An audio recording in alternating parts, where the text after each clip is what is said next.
Hello and welcome.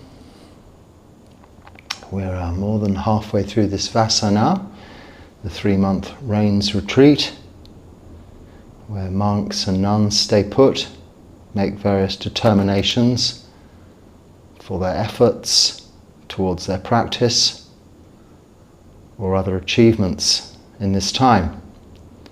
As you know, mine was to continue my practice, which remains consistent through the year, as I'm no longer travelling around much. One of my determinations was to complete the meditation hall next door, the refurbishment of an old dilapidated building, and that's well underway now. We're having a little delay, a short break in the work activities there, whilst the roof timbers are being sourced and acquired,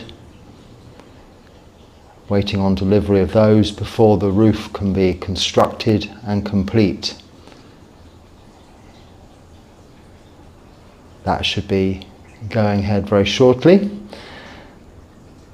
Meanwhile, continuing with your comments and questions, the first comment today is from someone who's asking, do you ever plan to work in an my self-inquiry? Then it says, meditation is awesome, but rarely leads to liberation. Who is meditating? So there's a couple of questions there and a statement. Meditation is awesome, but rarely leads to liberation. Now, I would disagree to some extent with that statement, but with the caveat that it rather depends on what meditation it is you're doing and what it is that your intention is, what it is you're looking to not gain from that meditation, but what is your understanding of the purpose of meditation. It isn't to gain anything or become anything, but to let go, to be liberated from suffering. Our intention as practitioners is to become free from suffering in this lifetime and free from attachment or letting go of our existing attachments to this existence, and therefore free ourselves from future rebirth. That is Buddhist meditation.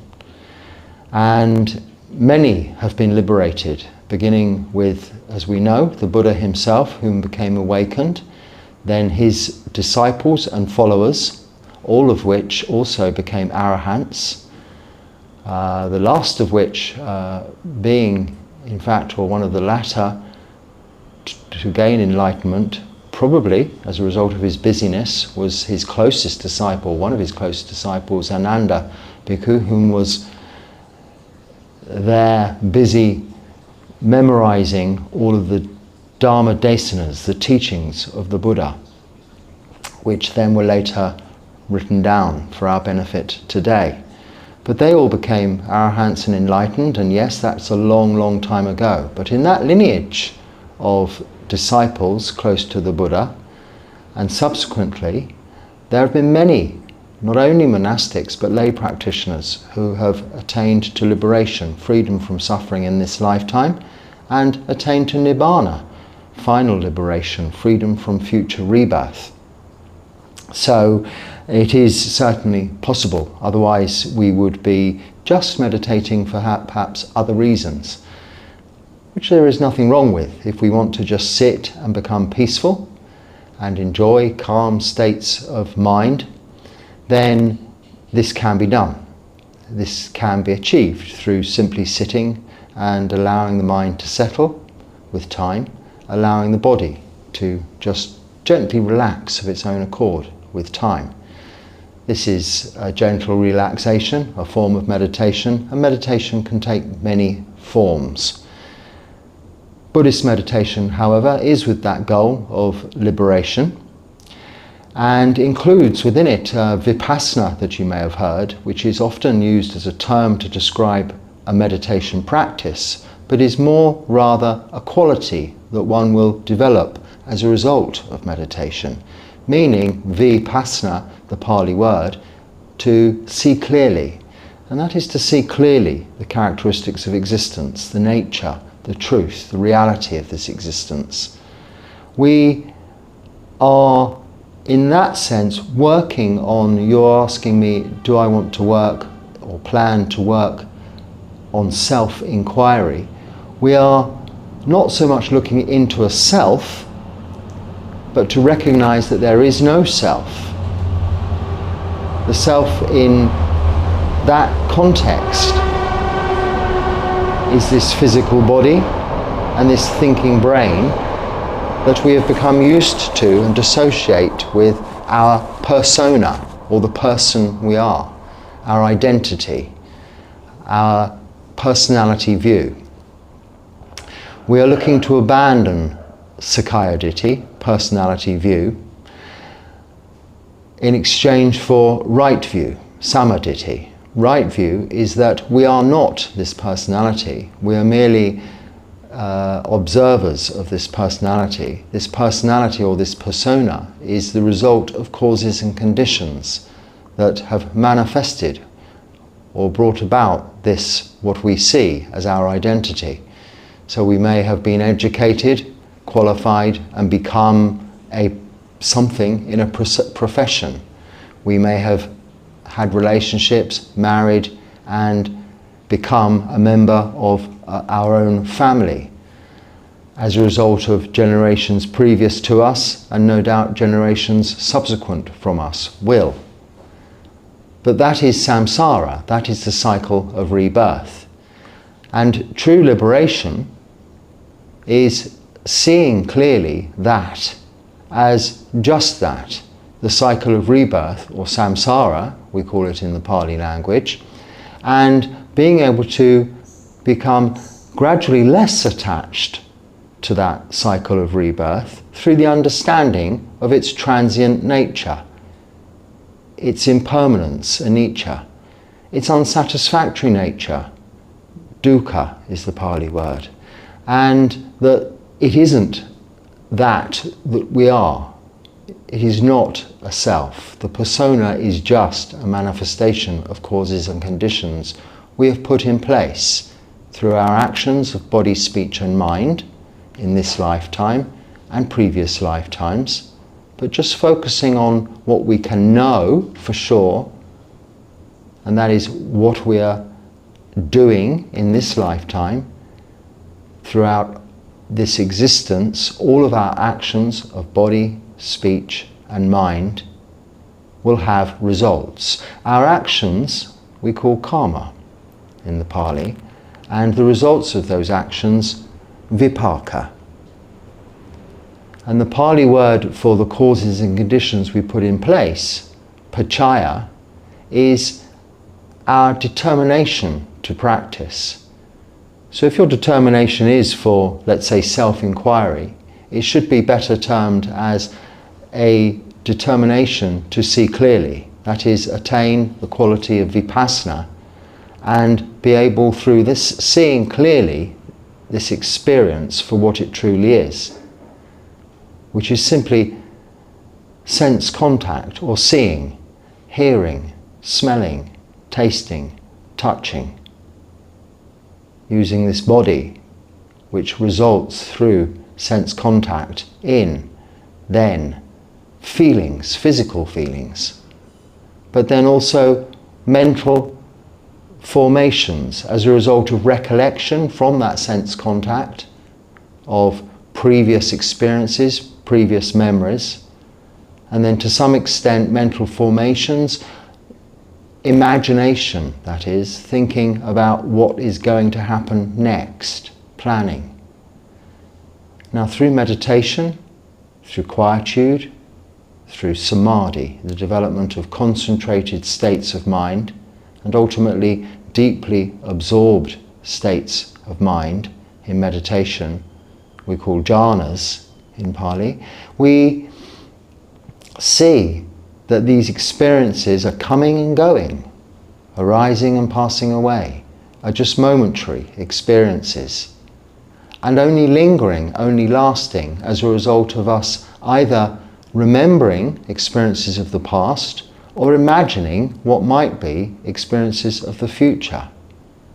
Now, when we truly become able to practice vipassana, that is, use the quality of seeing clearly, we are able to let go, just put down the memories, the recollection of the past, and stop worrying or thinking or imagining what the future might be.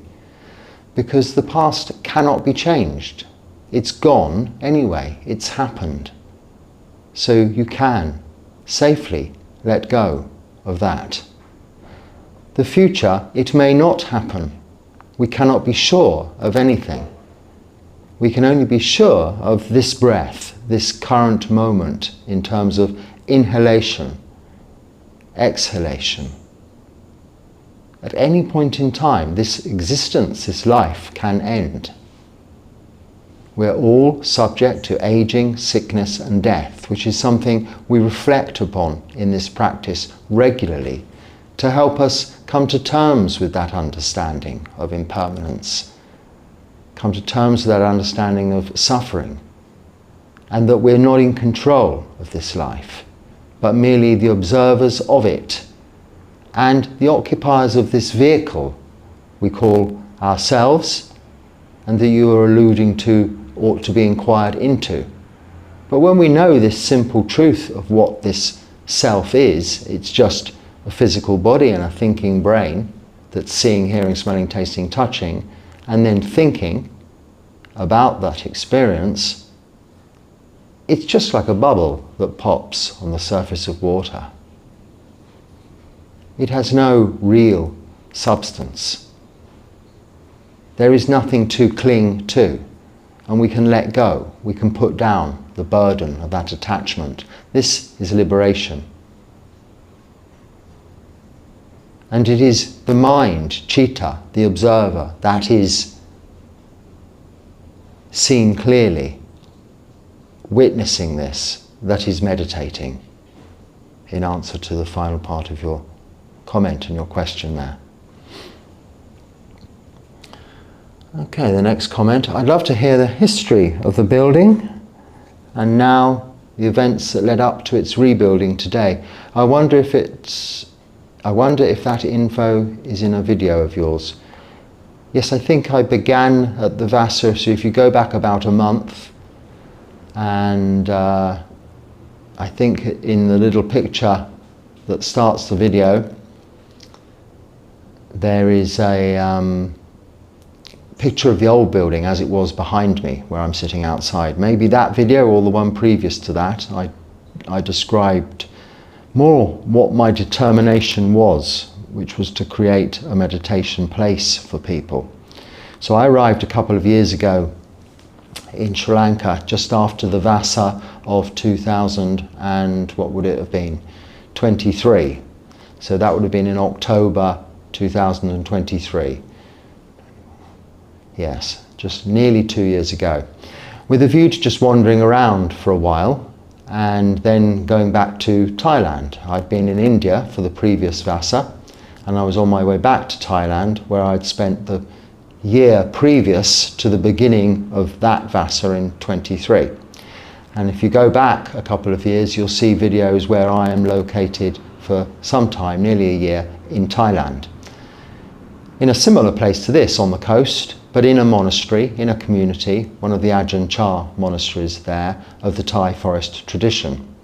But I returned to India, my Sangha, as I do from time to time, being a part of that Indian Sangha in South India, Bangalore, the Mahabodhi Society, for the Vassa, and stayed in, I think, Ketohali that time, which was another small vihara, one of our branches, with a samanera, or a few samaneras and a kapia, so some novice monks and an assistant.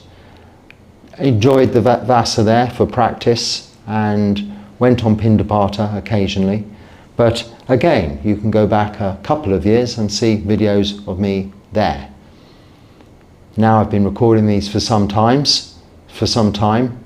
If you go through, I don't know whether you can separate, but if you look at the location in the about of the video, or the title, the description of each talk, you'll see where I am. And when I'm in a location, when it changes country, I'm usually there for some time.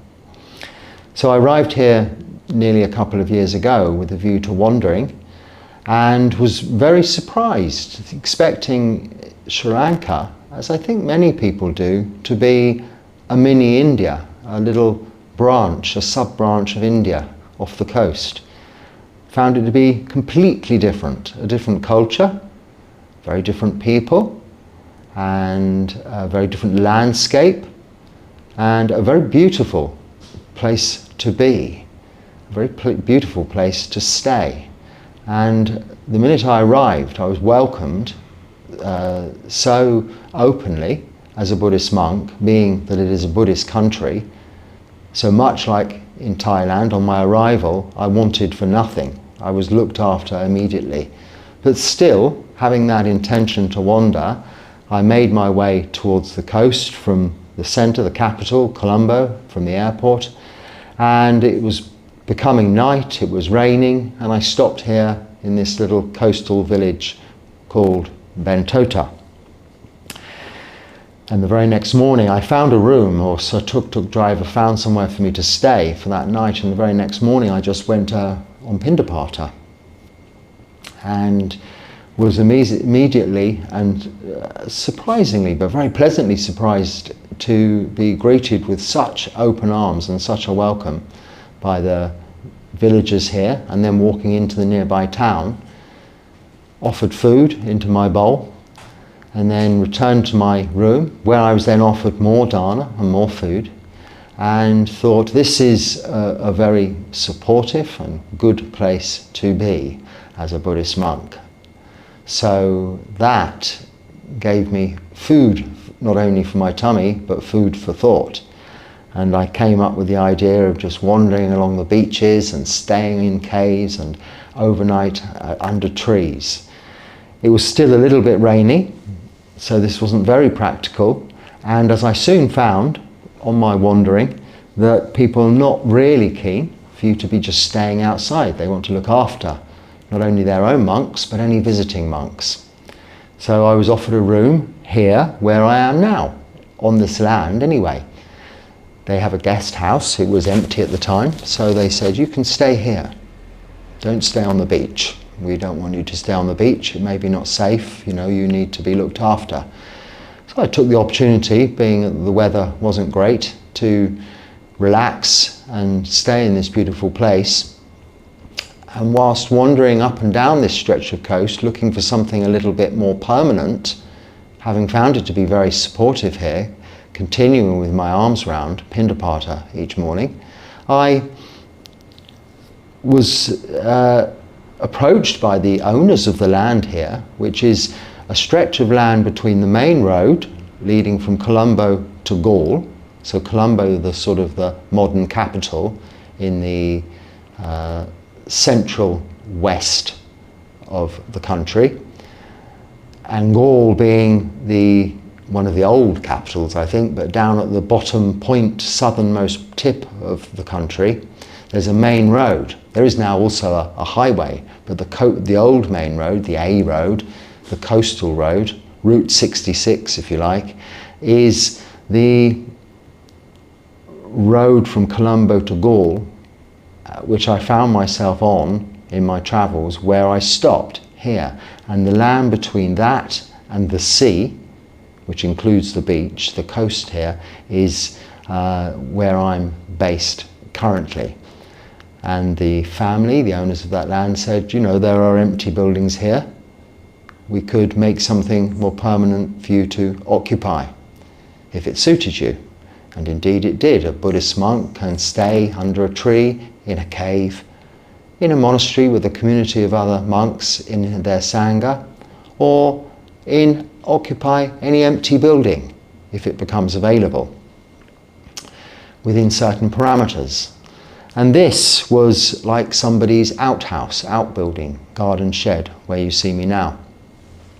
Simply the old outbuilding, which was built subsequently to the building it's nearby as its kitchen or parlour. So it has a big kind of open range fireplace where you put the wood, which they still use to cook on today. Not in this building, but in other nearby buildings, where they pile up wood and cook the food this way, with just some opening in the roof. And being as it was the right size, as you can see, for a kuti, and a little dilapidated, I thought it would be suitable, and a little with your support and with the hard work of locals, very quickly it was made good, the roof repaired, some of it replaced, and I moved into here, where I've been ever since. So at least 18 months, I suppose now, in this building. My kuti. It's very small, but just right. I can go on Pindapata from here each day, but it's just on the outskirts of the busy parts of town. It's away from the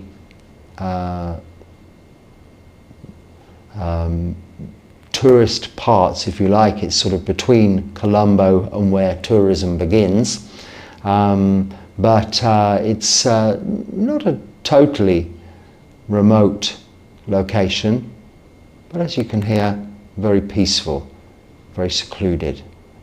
So ideal in that it's just within walking distance for support by way of going on alms round and Pindapata, and suits me very well.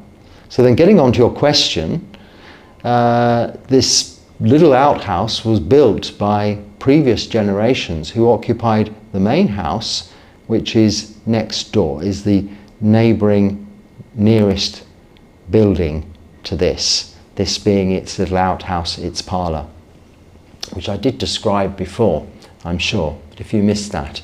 Anyway, it was dilapidated, falling down in a state of ruin, and has been for many years now, being that the previous, well, the grandparents whom were born in that house moved out and married and built newer properties on this land further away, nearer that road, and also their guest house facilities down by the beach and a little restaurant sort of place.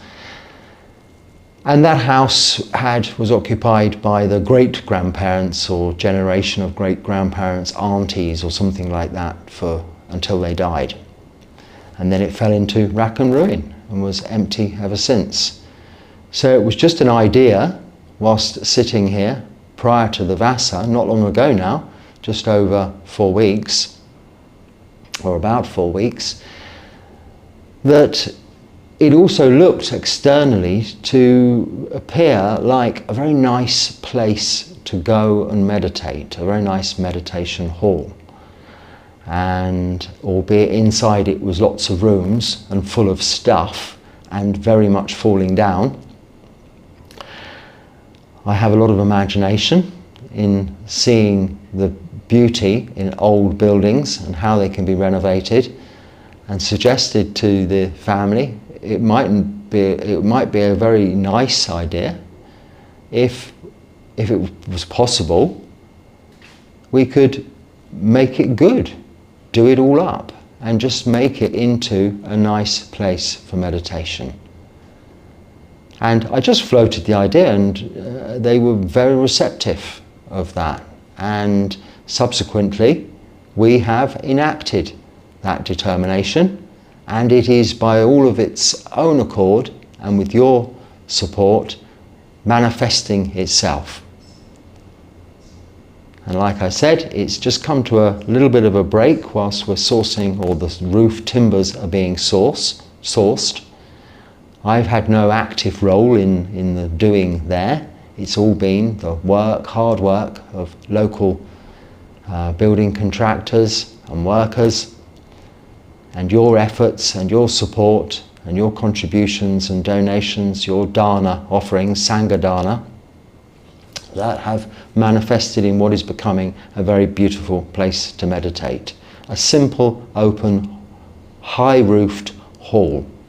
So I don't know much about its history, other than it was occupied by previous generations to the family that own this land now, and that it's about 150 years old.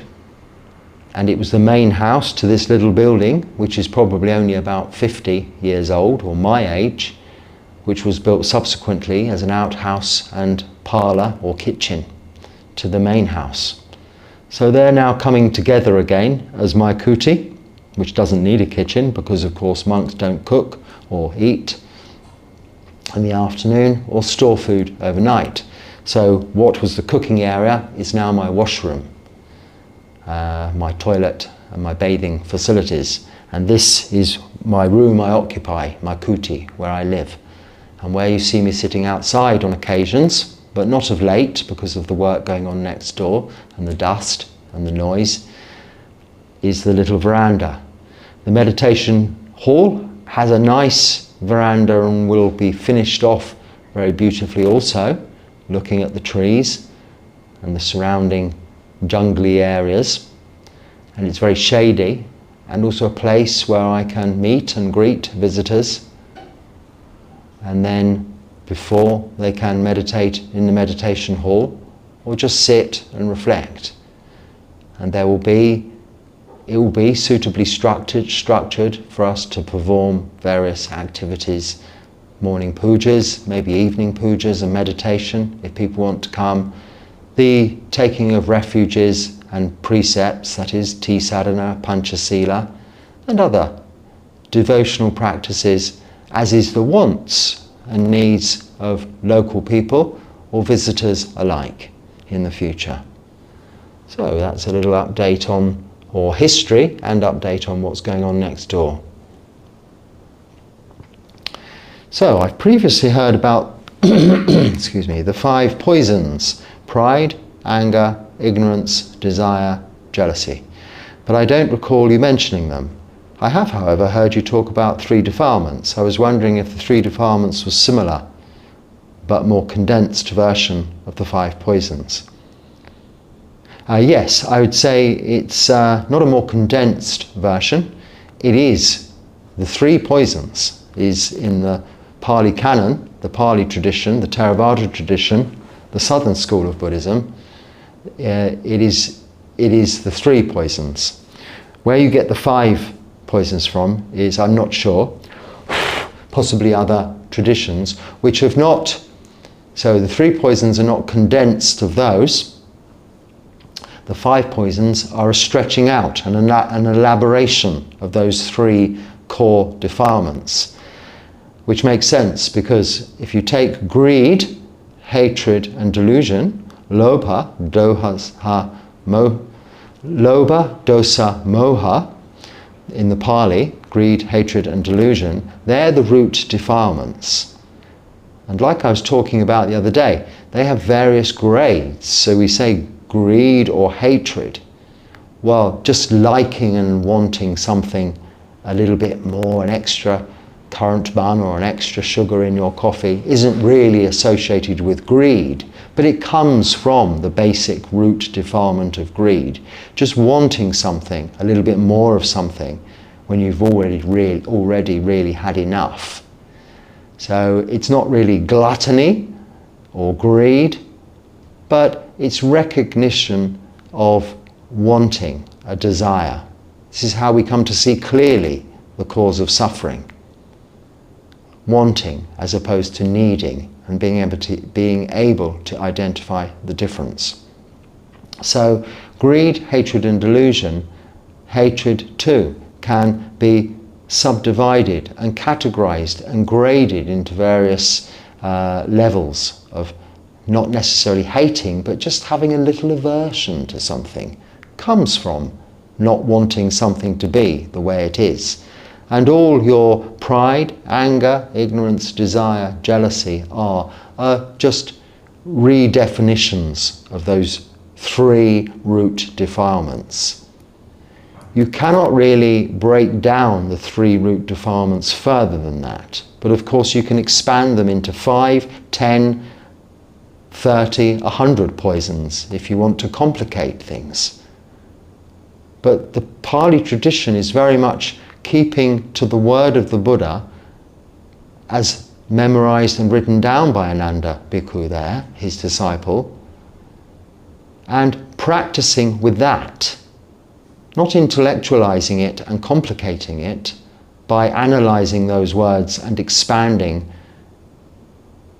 upon them, but leaving them as they are and applying those teachings, the Dharma, to our own activities of body, speech and mind, our own, the way we see, our own experiences. This is how we come to see clearly. This is how we develop wisdom. Not through intellectual study, analytical breaking up of the teachings and then reconfiguring them, but taking them literally. There is suffering. There is a cause of suffering. There is an end of suffering. There is a path leading to the end of suffering, the Noble Eightfold Path. That is our practice, keeping precepts, meditating, developing wisdom. As you see, it goes full circle, developing wisdom, which is understanding the Four Noble Truths.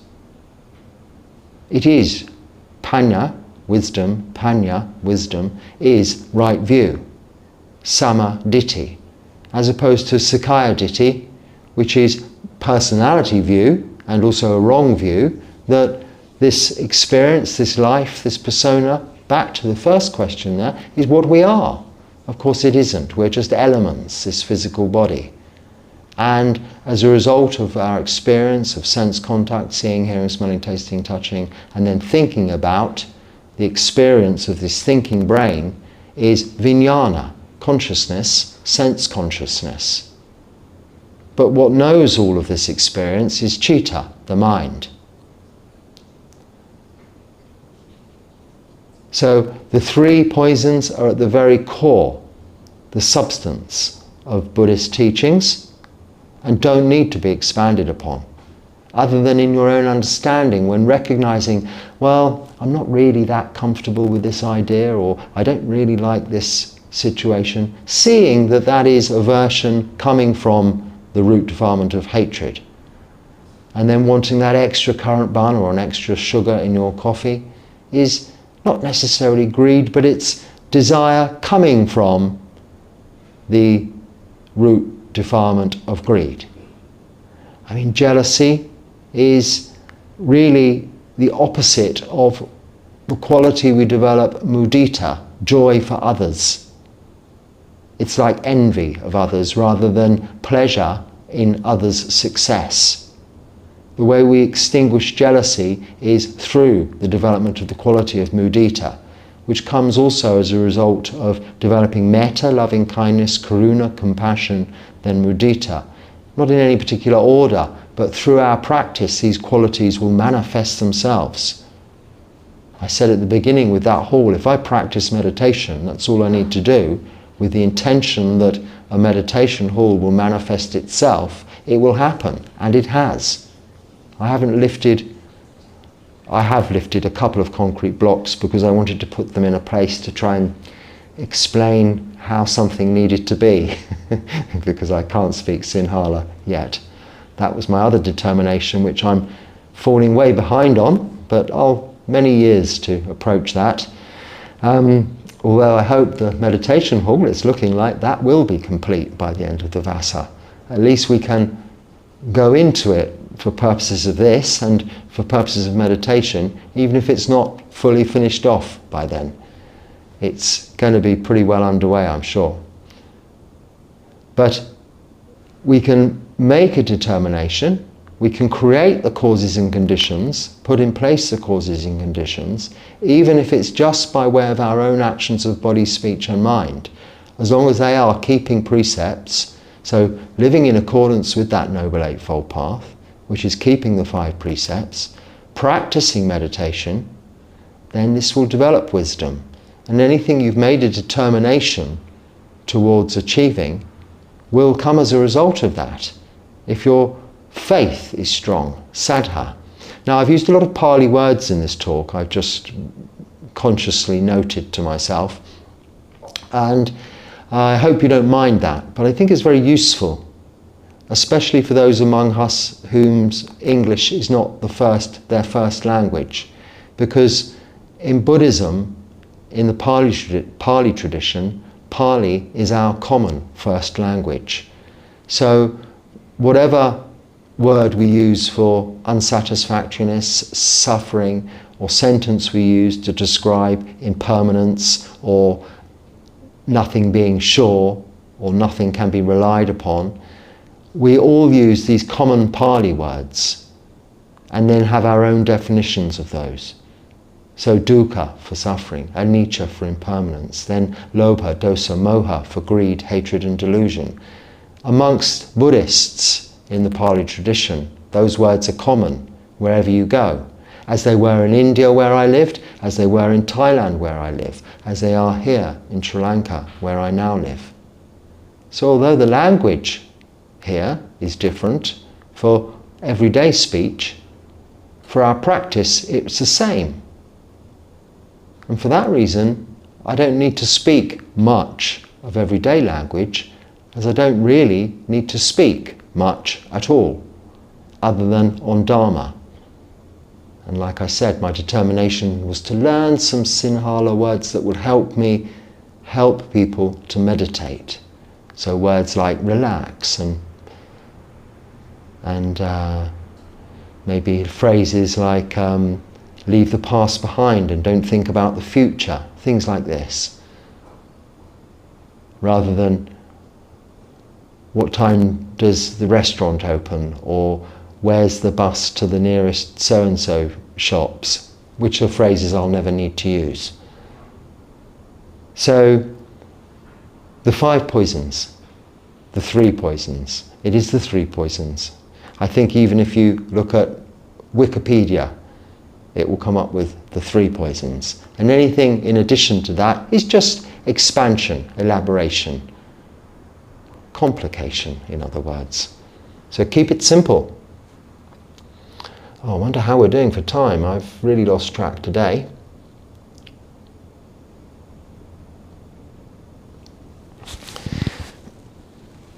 So, a question. If someone isn't able to avoid stepping on ants or having to itch, since the precept is broken, will that person not become pure and thus not receive enlightenment? Not every situation can one obtain these high standards. No, that's absolutely correct. So the precepts of no killing, no stealing, no sexual misconduct, lying or taking of intoxicants, specifically we phrase them as we refrain from killing, refrain from stealing, refrain from sexual misconduct, refrain from lying, refrain from taking intoxicants. These precepts are only broken intentionally. So it's about intention there. Now, we are walking most of our time through places where we cannot see underneath each footstep. There are going to be occasions when we are, without intention, accidentally treading on things that might be damaged or killed. We can even, here for instance, is very difficult. We have many Vinaya rules with regards to how we dispose of water when we're washing our bowl, cleaning ourselves and such like. But however careful and mindful we are, it's virtually impossible, I think, to use any water for cleaning purposes without washing away some of these very tiny little ants. Some I've seen here even while I've been talking, and tried to just gently blow them away. But unintentionally, we are bound as beings to harm those other beings. But it's not intentional. Now, if a mosquito lands on your arm and you slap it intentionally and kill it, that is intentionally killing. That is breaking the precept. That will prevent you attaining to enlightenment, until you recognize the errors of your ways and make the determination not to do that again. And then by upholding that determination not to kill, you will start being able to move towards liberation or enlightenment. But if you continue, however much you ask for forgiveness, this doesn't matter. It's the determination, the intention not to do that, not to make that mistake, not to break that precept again. But if we unintentionally, through, say, driving a car, which is one of the reasons monks don't drive cars, but are killing many insects that may hit the windscreen or the front of the car as you're driving along. It is not intentional. It is not intentional killing. So, you say at the end, not every situation can one obtain these high standards. These are not so high, the standards. If you think about it, they're common sense. We're refraining from killing, stealing, sexual misconduct, lying, or taking of intoxicants in order to do ourselves no harm and any other beings any harm. That is our intention. We're not saying we're of such high standards we never kill any living being. In fact, we're saying we are not knowingly harming any other being. Because to state that we are not harming any other being would be breaking the fourth precept of lying. Because we are all harming something. We may have parasites in our guts that we may need to take some medication for, or even eat or drink some food to alleviate the problem of those parasites, which indeed is probably harming those parasites. But in order to be healthy and to look after these bodies, it's a necessity to take that medicine. And one might not even consider those as sentient beings. But it isn't our intention there to kill anything. So it's very much about intention, always intention. Refraining from, where we can, but not knowingly and not intentionally breaking any of these precepts. Okay?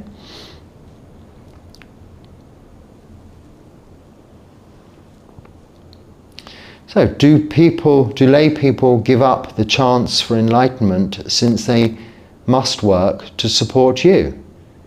Is it a sacrifice in a way for monks to progress? No, not at all. No, people should never need to work to support Sangha requirements. So whenever you offer dana to a monk or a nun, it isn't particularly that you're offering to support that individual monk or that nun. You're offering dana to the Sangha. Which is why when a monk is receiving any form of dana, they must be wearing their robes. We cannot receive even the smallest piece of food into our bowl if we're not wearing our robes, because we're representative of the Sangha as a whole. And then those offerings are shared amongst the Sangha's bare necessities, their basic requisites.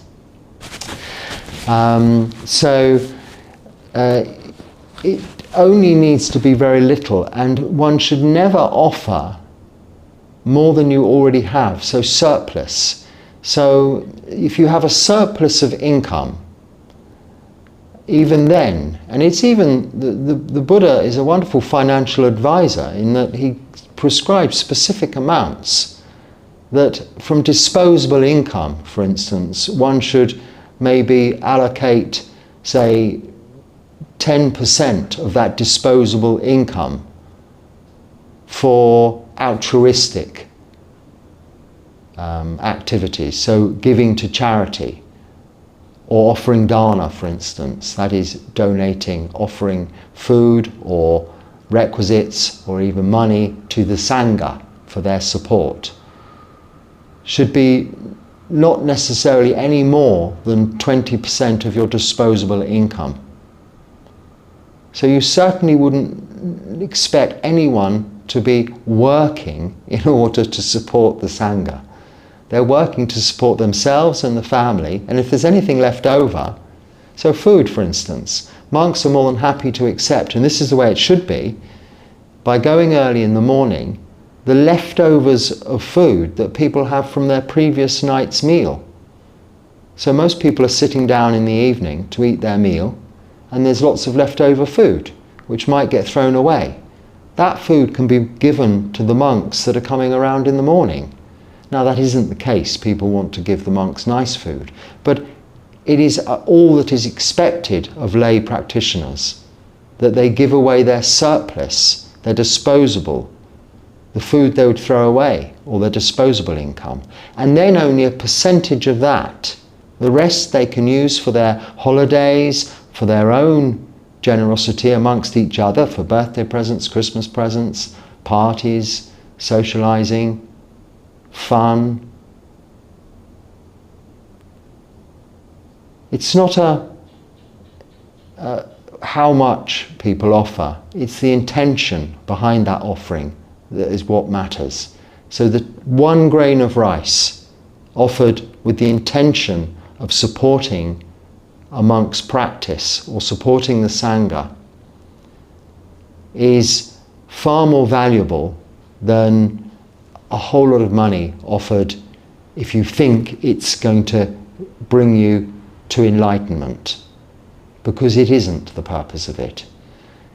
It is the purpose of dana offering is to support the Sangha in order that they can share with you the Dharma, in order that you can practice and attain to enlightenment through your own efforts. Yes, it's doing good supporting the Sangha. It's punya karma. And there is a talk, I think, about punya karma, or how to make good karma, something like that.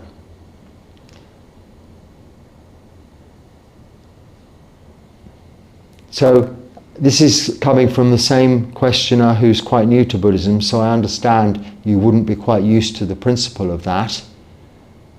But even when you look at other religious organizations, when they're having a collection, a plate or a donation box or something like that in their churches or their temples, people are only expected to put in just the little that they can afford to do in those environments. But in Buddhism, we're not even expecting that. Just a little food, if you have it to spare. But if not, it doesn't matter. Still come out when the monks are on alms round. If you put your hands in Anjali, then the monks will still stop. If there's no food in your hands to offer, but they see your hands in Anjali, you're not praying, you're not asking, you're saying hello, respectfully, and they will offer you a blessing or acknowledge you. And this is just as good a punya karma. This will just as well lead to enlightenment as if you were to offer that monk a feast of luxurious food, or then later offer the Sangha huge funds for development of stupas and monasteries and so on and so forth. It's the same, it's intention.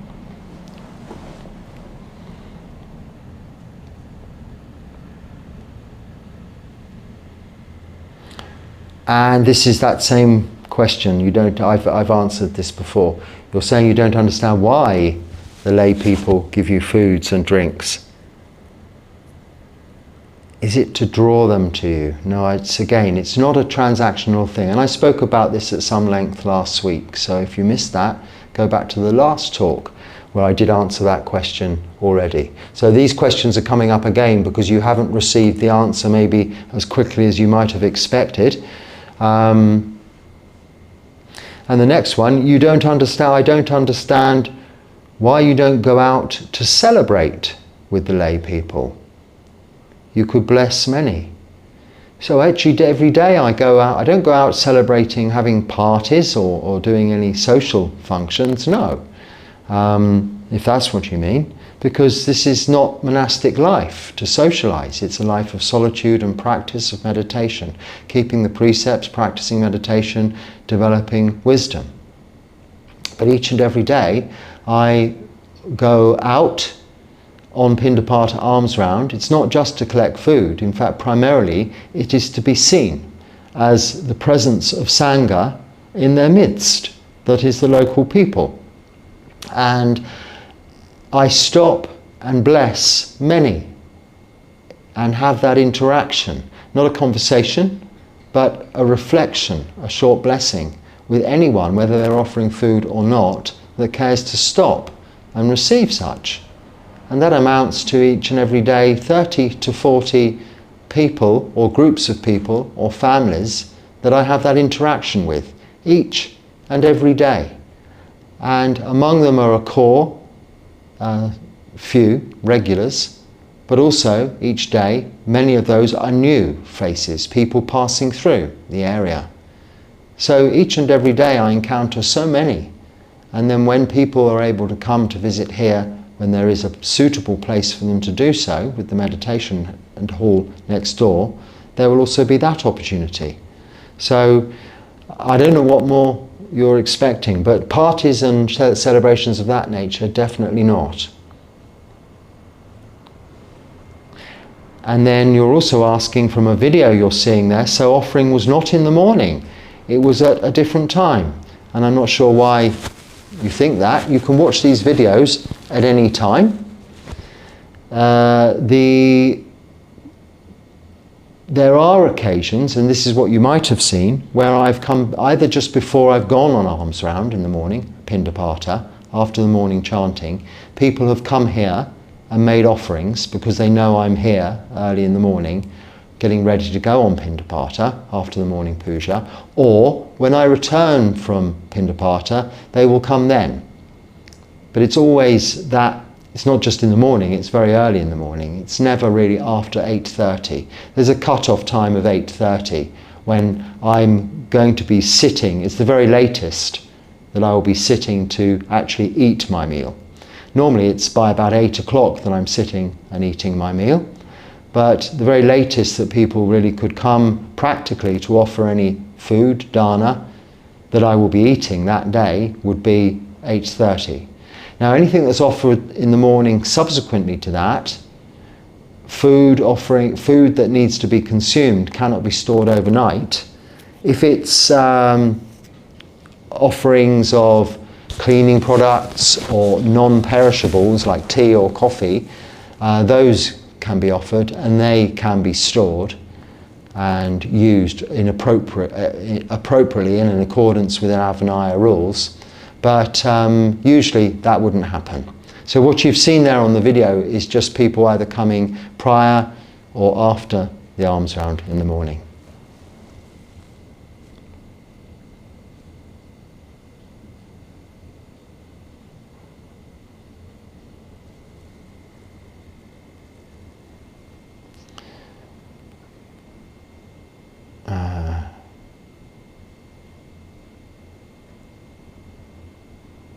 I have a question which might be personal for you, but I want to know if you obtain nirvana, not like it matters to me.